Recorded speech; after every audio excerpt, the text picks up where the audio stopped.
बच्चों, welcome to खुशी study hub.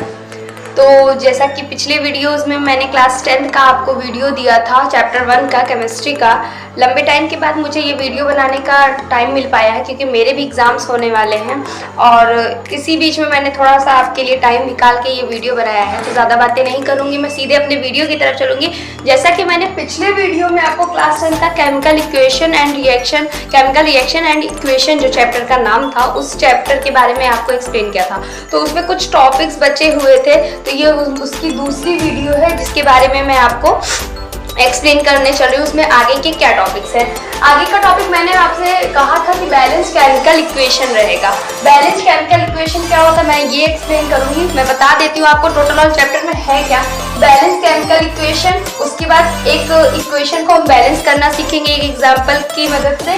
उसके बाद कितनी टाइप्स ऑफ केमिकल रिएक्शन है इस चैप्टर में। टोटल ऑल पूरा चैप्टर इसी के पीछे घूमता है कि बैलेंस केमिकल इक्वेशन से क्वेश्चन आते हैं कि कैसे एक अनबैलेंस इक्वेशन को आप बैलेंस करोगे, फिर कितनी टाइप्स की केमिकल रिएक्शन होती है, इसमें से ही मेनली क्वेश्चन आता है। ये बहुत इंपॉर्टेंट है कि कितनी टाइप की केमिकल रिएक्शन होती हैं, टोटल ओवरऑल केमिकल रिएक्शन जो हम करते हैं। और उसमें ये कुछ नाम है combination, displacement, double displacement, decomposition, oxidation, reduction. इसके बारे में भी एक्सप्लेन करूंगी। ये तो मैंने सिर्फ एक नेम रखा हुआ है ताकि मैं आपको बता सकूं कि इस चैप्टर में है क्या ओवरऑल। ये बैलेंस केमिकल इक्वेशन और मेनली इन केमिकल रिएक्शंस के नाम, और इसको थोड़ा सा मैं एक्सप्लेन करूंगी इस वीडियो में। नेक्स्ट वीडियो में मैं वो लास्ट वीडियो होगी मेरी जिसमें मैं इन रिएक्शन को एक्सप्लेन करूंगी, प्लस उसके साथ लास्ट के दो टॉपिक कोरोजन और एसिडिटी को एक्सप्लेन करूंगी। इसका जो स्टार्टिंग का इंफॉर्मेशन है मैं आपको थोड़ा सा इसको एक्सप्लेन कर दूंगी इस वीडियो में। बाकी का जो ब्रीफ एक्सप्लेनेशन रहेगा वो मैं नेक्स्ट वीडियो में बताऊंगी। तो मैं चलती हूँ अपनी पहली हेडिंग की तरफ, balance chemical equation. Balance chemical equation बच्चों क्या होता है, केमिकल इक्वेशन जो होती है, जो हम कोई भी केमिकल रिएक्शन करते हैं उनको इक्वेशंस के तौर पे, मतलब कि अपने एलिमेंट्स के जो सिंबल्स होते हैं जैसे कि हाइड्रोजन, ऑक्सीजन, इन सब का HO, मैग्नीशियम का Mg, सोडियम का Na, इन सब की हेल्प से जब हम रिएक्शन को, किसी भी रिएक्शन को इक्वेशन के तौर पे लिखते हैं उनके सिंबल्स को यूज करके, तो उसी को केमिकल इक्वेशन बोलते हैं। अब बात कर रहे थे कि बैलेंस केमिकल इक्वेशन क्या होता है। तो बैलेंस केमिकल इक्वेशन वो होता है जब total mass of elements present in product chemical reaction, किसी केमिकल रिएक्शन में जो मास प्रोडक्ट का मास है, मतलब जो प्रोडक्ट बन रहा है हमारी केमिकल रिएक्शन में, उसमें जो टोटल मास प्रोडक्ट का है वो इक्वल होना चाहिए total mass of element present in reactant. Reactant ये होता है, आपको मैंने बताया था कि रिएक्टेंट क्या होता है, जो भी एलिमेंट्स आपस में रिएक्ट करके एक प्रोडक्ट बना रहे हैं। ये क्या है बच्चों, ये प्रोडक्ट है और ये क्या है, ये रिएक्टेंट है। आपको बताया था मैंने, जो रिएक्ट करके आपस में लास्ट में एक प्रोडक्ट देते हैं, एरो के उस तरफ वो प्रोडक्ट होता है और एरो के इस तरफ जो रिएक्ट करते हैं वो रिएक्टेंट होते हैं। तो जैसा कि मैंने कहा कि प्रोडक्ट का जो ओवरऑल मास है वो इक्वल होना चाहिए रिएक्टेंट के हर एलिमेंट के मास के। एग्जाम्पल से हम समझेंगे तो आपको ज्यादा समझ में आएगा। जैसे कि यहाँ देख रहे हैं कि F3 plus H2O gives Sp3O4 plus H2। आपने देखा कि ये एक रिएक्शन है, ये अनबैलेंस है। इसको बैलेंस कैसे करेंगे, इसका सॉल्यूशन देखिए। जैसा कि आप देख रहे हैं कि यहाँ पे लेफ्ट हैंड साइड पे Fe सिंगल है और यहाँ राइट हैंड साइड पे Sp3 है। तो बच्चों आप जाहिर सी बातें समझ रहे होंगे कि इधर 3 Fe है और इधर 1 Fe है, तो ये बैलेंस कैसे रहेगा, रिएक्शन बैलेंस नहीं रहेगी। आपने एक रिएक्टेंट में 1 Fe मिलाया था, प्रोडक्ट में जाके वो 3 Fe बन जा रहा है। ऐसा कैसे हो सकता है, ऐसा हो ही नहीं सकता, इम्पॉसिबल। Sp3 है तो हम जब बैलेंस रिएक्शन लिखेंगे, ये क्या है बच्चों, ये है हमारी बैलेंस रिएक्शन। बैलेंस रिएक्शन करने के लिए यहाँ Fe3 है तो हम 3 Fe है तो हम क्या करेंगे, यहाँ पे एक 3 ऐड कर देंगे। ये एलिमेंट को ऐड करने का तरीका होता है, जब भी हमें कोई एलिमेंट ऐड करना होता है। जैसे यहाँ Fe के 3 मॉलिक्यूल्स है, यहाँ पे 3 मॉलिक्यूल्स है Fe के, मतलब कि आयरन के Fe3 है, आयरन के 3 मॉलिक्यूल्स है। तो हम क्या करेंगे, आयरन के पास 3 ऐड कर देंगे। अब ये तो आपको समझ में आया होगा कि Fe के पास मैंने 3 लिख दिया तो 3 Fe हो गया, रिएक्टेंट में भी और प्रोडक्ट में भी Fe3 हो गया। अब बात करते हैं कि H2O यहाँ पे देखिए सिंगल है और यहाँ पे O4, मतलब सिंगल अगर हम O को देखें अगर तो O4 है, यहाँ सिंगल है, मतलब 4 ऑक्सीजन, यहाँ पे 1 है यहाँ पे 4 है, तो कैसे ये बैलेंस नहीं रहेगा। तो हम इसको 4 ऑक्सीजन है तो इसको भी 4 करने के लिए यहाँ पे हम आगे 4 जोड़ देंगे। अब आपका क्वेश्चन होना चाहिए कि ये तो H2O है तो तो ये O का मॉलिक्यूल अलग रहेगा एटम, O का एलिमेंट, और H2 का एलिमेंट अलग, क्योंकि हम जब देखेंगे तो हम एक सिंगल एलिमेंट का बैलेंस देखेंगे, क्योंकि हमने Fe3 था Fe किया जबकि वो O4 के साथ जुड़ा हुआ था, लेकिन हमने Fe3 का देखा, Fe को 3 बनाया। अब हम ऑक्सीजन का देखेंगे जो कि 4 है, तो हम ऑक्सीजन के पास 4 नहीं लिख सकते क्योंकि ये एक कंपाउंड है। कंपाउंड के पास हम लिख सकते हैं ओवरऑल, आगे लिख सकते हो, एक एक एलिमेंट के बगल में आप नहीं लिख सकते हो। इस बात का आपको ध्यान देना है कि ऑक्सीजन इधर 4 है, तो हमें ऑक्सीजन अगर 4 बनाना है तो हम यहाँ पे कहीं नहीं ऐड कर सकते, हम स्टार्टिंग में लिखेंगे, फिर वो ओवरऑल 4H2O हो गया। तो ऑक्सीजन तो 4 हो गया, इसकी वैलेंसी तो कंप्लीट हो गई, ठीक है। यहाँ ऑक्सीजन 4 का बैलेंस हो गया, ये ऑक्सीजन 4 हो गया। अब बात करते हैं हाइड्रोजन की। यहाँ हाइड्रोजन 2 है और यहाँ हाइड्रोजन कितने हैं, इसको कैसे पता कीजिएगा, 4 2 8, क्योंकि आपने देखा हाइड्रोजन 2 है और आगे 4 लगा हुआ है, इसका क्या होता है, इसका मल्टीप्लाई होता है। 4 2 8 मतलब टोटल और ओवरऑल यहाँ पे 8 हाइड्रोजन हो गया। 8 हाइड्रोजन है अगर, तो हम यहाँ पे क्या करेंगे, अपनी बैलेंस्ड वाली रिएक्शन में 2 हाइड्रोजन पहले से था, इसको 8 बनाने के लिए आप क्या करोगे, 4 से यहाँ आगे मल्टीप्लाई कर दोगे, मतलब 4H2 लिख दोगे। तो ये आपकी जो रिएक्शन है वो बैलेंस्ड हो गई। ये अनबैलेंस थी और ये बैलेंस्ड हो गई। इतना समझ में आया होगा बच्चों। अगर कोई क्वेरी होगी तो आप कमेंट में जरूर पूछिएगा। अब बात करते हैं, ये तो हेडिंग कंप्लीट हो गई कि बैलेंस केमिकल इक्वेशन क्या होता है। अब हम बात करते हैं कितने प्रकार की केमिकल रिएक्शन हमें इस चैप्टर में पढ़ना है, क्योंकि चैप्टर का नाम ही है chemical reaction and chemical equation. Chemical equation आपने पढ़ा था, केमिकल रिएक्शन आपने पढ़ा था, केमिकल इक्वेशन की बैलेंस केमिकल इक्वेशन भी आपने पढ़ लिया। अब बात करते हैं कि जो केमिकल रिएक्शन होती है, रिएक्शन हम जो करते हैं केमिस्ट्री में, वो कितने टाइप की होती हैं। बच्चों ध्यान से देखना, ये बहुत इंपॉर्टेंट टॉपिक है, इसमें बोर्ड एग्जाम में भी क्वेश्चंस पूछे जाते हैं। प्लस ये बहुत ज़्यादा ज़रूरी इसलिए है क्योंकि आप जब भी केमिस्ट्री पढ़ोगे तो आपको पता होना चाहिए कि कोई भी रिएक्शन हो रही है तो वो कौन सी रिएक्शन है, आप देख के पता कर लो। तो चलिए बात करते हैं केमिकल रिएक्शन कितने टाइप की होती है। यहाँ पे 1 2 3 4 5 टोटल ओवरऑल 5 रिएक्शन है। पहली रिएक्शन है कॉम्बिनेशन रिएक्शन। नाम से ही पता चल रहा है कॉम्बिनेशन, किसी दो चीज का कंबाइनेशन हो जाए, मतलब कि कंबाइन हो जाए। मैंने कहा यहाँ पे Fe और H2 आयरन और ये H2O क्या है, वाटर। आयरन और वाटर ऐड करके एक नया प्रोडक्ट बना रहे हैं, चाहे वो सिंगल प्रोडक्ट हो चाहे वो डबल प्रोडक्ट हो। पहली बात ये एक सिंगल प्रोडक्ट है, H2 तो हमारी गैस है, वो तो इवॉल्व हो जाएगी या फिर एब्जॉर्ब हो जाएगी, जो भी होगा। तो ये H2 यहाँ पे कुछ भी है, गैस है, और ये प्रोडक्ट मेनली बन रहा है तो दो चीजों की मदद से, मतलब आयरन एक रिएक्टेंट हो गया, एक एलिमेंट हो गया, H2 एक एलिमेंट हो गया, दोनों ने एडिशन किया, मतलब कॉम्बिनेशन बनाया, कंबाइन हुए एक दूसरे के साथ फ्रेंडशिप की और कॉम्बिनेशन बना लिया।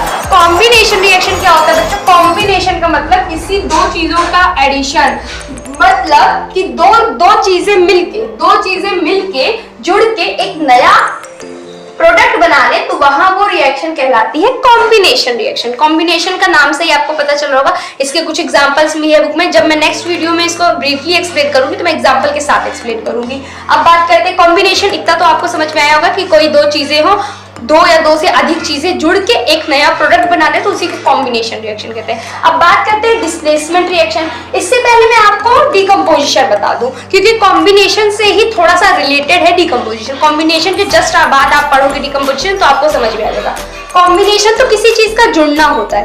डिकम्पोजिशन क्या होता है, आपने पढ़ा होगा डिकम्पोजिशन, शायद छोटी क्लास में पढ़ा होगा या नहीं पढ़ा होगा, तो आप देखिए डिकम्पोजिशन जो होता है किसी भी एक सिंगुलर कंपाउंड को या सिंगल किसी भी, मतलब कि कोई भी प्रोडक्ट हो, प्रोडक्ट नहीं कह सकते हैं, एलिमेंट कह सकते हो आप, उसको आप कोई हीट दो, टेम्परेचर दो, सनलाइट दो या कुछ भी ऐसा, मतलब कि जिससे आप उसको ब्रेक कर सको। तो डिकम्पोजिशन क्या होता है, किसी चीज का ब्रेक डाउन, ठीक है, किसी चीज का ब्रेक डाउन। जब हम लोग खाने को खाते हैं तो वो धीरे धीरे करके क्या होता है, ग्लूकोज में, वेस्ट मटेरियल में, ग्लूकोज में, एनर्जी में, इतनी चीजों में वो टूटता है, तो ब्रेक डाउन होता है। लेकिन वो कैसे ब्रेक डाउन होता है, हमारे डाइजेशन सिस्टम के अकॉर्डिंग होता है। अगर मैं बात करूं और किसी एग्जांपल की, कि जैसे कि सनलाइट के थ्रू आप फोटोसिंथेसिस होते हुए आपने देखा होगा, प्लांट्स अपना खाना बनाते हैं, आपने जो है क्या कहते हैं पढ़ा होगा छोटी क्लास में, फोटोसिंथेसिस सनलाइट के थ्रू होता है। तो सनलाइट क्या है, एक तरीके से उसको टेम्परेचर मिल रहा है, हीट मिल रहा है, सनलाइट एक हीट है, उसको फोटोसिंथेसिस क्यों नाम दिया जाता है, फोटो का मतलब होता है लाइट। तो सनलाइट मिलने से वो प्लांट अपना खाना बना पाते हैं, उससे उसमें होता क्या है, उसमें यही होता है डीकम्पोजिशन रिएक्शन। डीकम्पोजिशन रिएक्शन कैसे होता है, क्योंकि मैंने कहा डीकम्पोजिशन का मतलब किसी भी एक चीज का दो भागों में टूटना, मतलब कोई एक सिंगल चीज रहेगी, सिंगल कंपाउंड रहेगा, सिंगल एलिमेंट रहेगा, आप लोगे और उसको हीट करोगे या टेम्परेचर दोगे, फिर वो दो अलग अलग प्रोडक्ट्स में ब्रेक डाउन हो जाएगा। ब्रेक डाउन होने के बाद जो नए दो प्रोडक्ट मिलेंगे वही आपका डीकम्पोजिशन रिएक्शन कहलाता है। इतना आपको समझ में आया होगा। डीकम्पोजिशन के बाद हम चलते हैं डिस्प्लेसमेंट रिएक्शन। मैंने आपको रिएक्टिविटी सीरीज क्लास 9 में पढ़ाई थी, नहीं पढ़ाई थी तो मैं यहाँ रिवाइज कर देती हूँ। रिएक्टिविटी सीरीज क्या होता है, एक रिएक्टिविटी सीरीज होती है बच्चों जिसमें एलिमेंट्स जो आपने पढ़े 118 एलिमेंट, 120 तो हो गए बट 118 मेनली बुक्स में है तो 118 के हिसाब से बता रही हूँ। 118 एलिमेंट्स में जो हाईली रिएक्टिव होते हैं, हाई रिएक्टिव होते हैं, उनको ऊपर रखा जाता है, जो लेस रिएक्टिव होते हैं उनको नीचे रखा जाता है। इसी को कहते हैं रिएक्टिविटी सीरीज।